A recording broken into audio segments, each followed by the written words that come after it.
ग्रह घूमते हैं।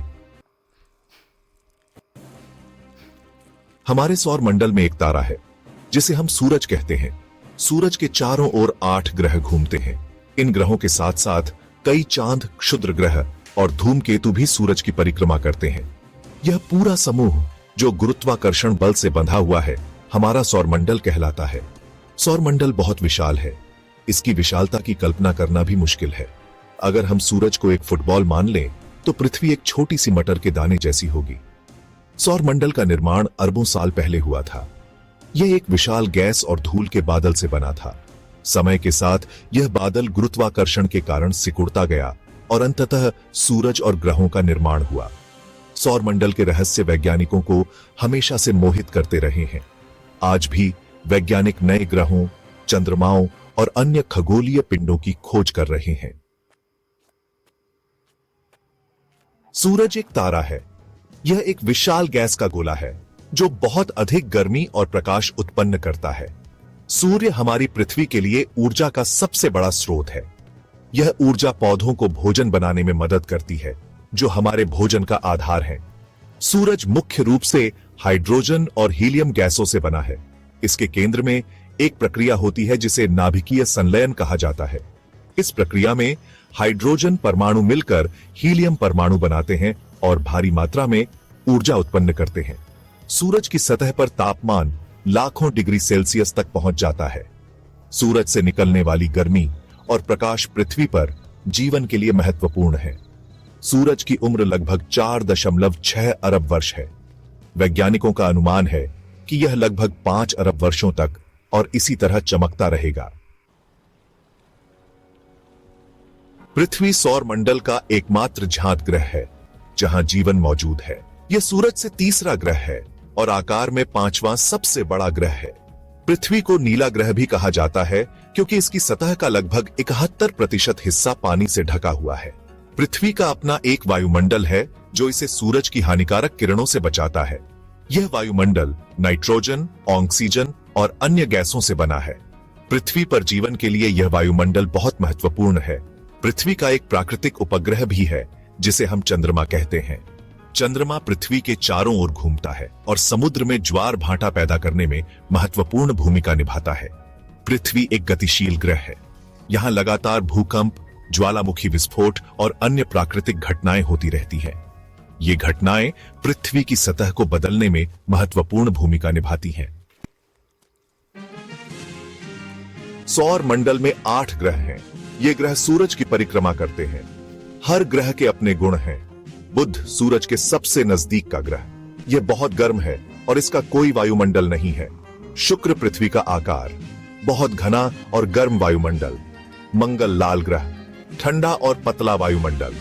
बृहस्पति सौर मंडल का सबसे बड़ा ग्रह, एक गैस दानव। शनि अपने छल्लों के लिए प्रसिद्ध, एक गैस दानव। अरुण हरा रंग, अपनी तरफ झुका हुआ है। वरुण नीला रंग, बहुत तेज हवाएं। इन ग्रहों के अलावा सौर मंडल में कई बौने ग्रह भी हैं, जैसे कि प्लूटो। इन ग्रहों का आकार छोटा होता है और ये सूरज की परिक्रमा करते समय अन्य पिंडों के साथ अपनी कक्षा साझा करते हैं। चंद्रमा पृथ्वी का एकमात्र प्राकृतिक उपग्रह है। यह पृथ्वी का सबसे निकटतम खगोलीय पिंड है और रात के आकाश में सबसे चमकदार वस्तु है। चंद्रमा का अपना कोई प्रकाश नहीं है। यह सूरज के प्रकाश को परावर्तित करता है। चंद्रमा का व्यास पृथ्वी के व्यास का लगभग 1/4 है। यह पृथ्वी की परिक्रमा लगभग 27.3 दिनों में पूरी करता है। चंद्रमा का गुरुत्वाकर्षण बल पृथ्वी पर ज्वार भाटा पैदा करने के लिए जिम्मेदार है। चंद्रमा की सतह पर पहाड़, मैदान, क्रेटर और घाटियां हैं। यह एक निर्वात है, जिसका अर्थ है कि यहां हवा या पानी नहीं है। चंद्रमा पर मानव मिशन भेजे गए हैं और वैज्ञानिक इसके बारे में अधिक जानने के लिए लगातार शोध कर रहे हैं। सेक्शन 6 क्षुद्र ग्रह और उल्का।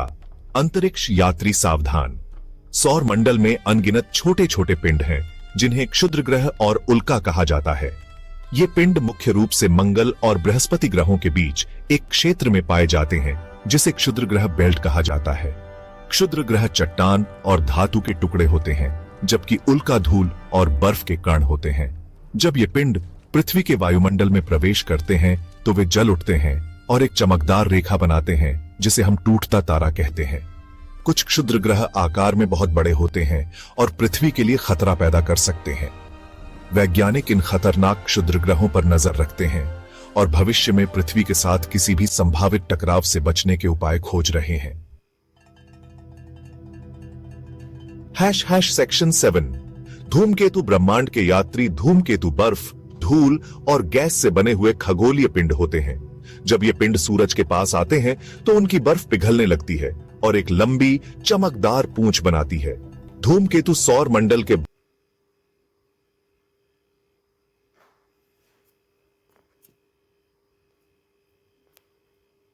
से आते हैं और बहुत लंबी अंडाकार कक्षाओं में सूरज की परिक्रमा करते हैं। कुछ धूमकेतु नियमित रूप से पृथ्वी के पास से गुजरते हैं, जबकि अन्य हजारों सालों तक दिखाई नहीं देते हैं। धूमकेतुओं को ब्रह्मांड के गंदे स्नोबॉल भी कहा जाता है, क्योंकि वे सौर मंडल के निर्माण के समय से बचे हुए पदार्थों से बने होते हैं। इनका अध्ययन सौर मंडल के विकास को समझने में मददगार हो सकता है। सेक्शन 8।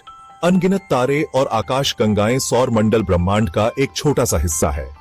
ब्रह्मांड में अरबों खरबों तारे हैं जो विशाल समूहों में एकत्रित होते हैं, जिन्हें आकाश गंगाएं कहा जाता है। हमारी अपनी आकाश गंगा को मिल्की वे कहा जाता है। यह एक सर्पिल आकार की आकाश गंगा है जिसमें लगभग 100 अरब तारे हैं। सूरज मिल्की वे के केंद्र से लगभग 26,000 प्रकाश वर्ष दूर स्थित है। ब्रह्मांड का विस्तार हो रहा है, जिसका अर्थ है कि आकाश गंगाएं एक दूसरे से दूर जा रही हैं। वैज्ञानिकों का मानना है कि बिग बैंग नामक एक घटना के बाद लगभग 13.8 अरब साल पहले ब्रह्मांड का जन्म हुआ था। सेक्शन 9। सौर मंडल का अध्ययन एक नया दृष्टिकोण। सौर मंडल का अध्ययन हमें अपने स्थान को ब्रह्मांड में समझने में मदद करता है। यह हमें पृथ्वी के इतिहास, जीवन की उत्पत्ति और ग्रहों के निर्माण के बारे में महत्वपूर्ण जानकारी प्रदान करता है। आज वैज्ञानिक शक्तिशाली दूरबीनों, अंतरिक्ष यान मिशनों और कंप्यूटर सिमुलेशन का उपयोग करके सौर मंडल के बारे में अधिक जान रहे हैं। नए ग्रहों, चंद्रमाओं और अन्य खगोलीय पिंडों की खोज की जा रही है। सौर मंडल का अध्ययन हमें न केवल ब्रह्मांड के रहस्यों को उजागर करने में मदद करता है, बल्कि यह हमें पृथ्वी पर जीवन की रक्षा के लिए नई तकनीकों और संसाधनों को विकसित करने में भी मदद करता है। यह जानना महत्वपूर्ण है कि हम सौर मंडल का हिस्सा हैं और हमारी गतिविधियों का इस नाजुक संतुलन पर प्रभाव पड़ता है। इसीलिए हमें अपने ग्रह और सौर मंडल की रक्षा के लिए जिम्मेदारी से काम करना चाहिए।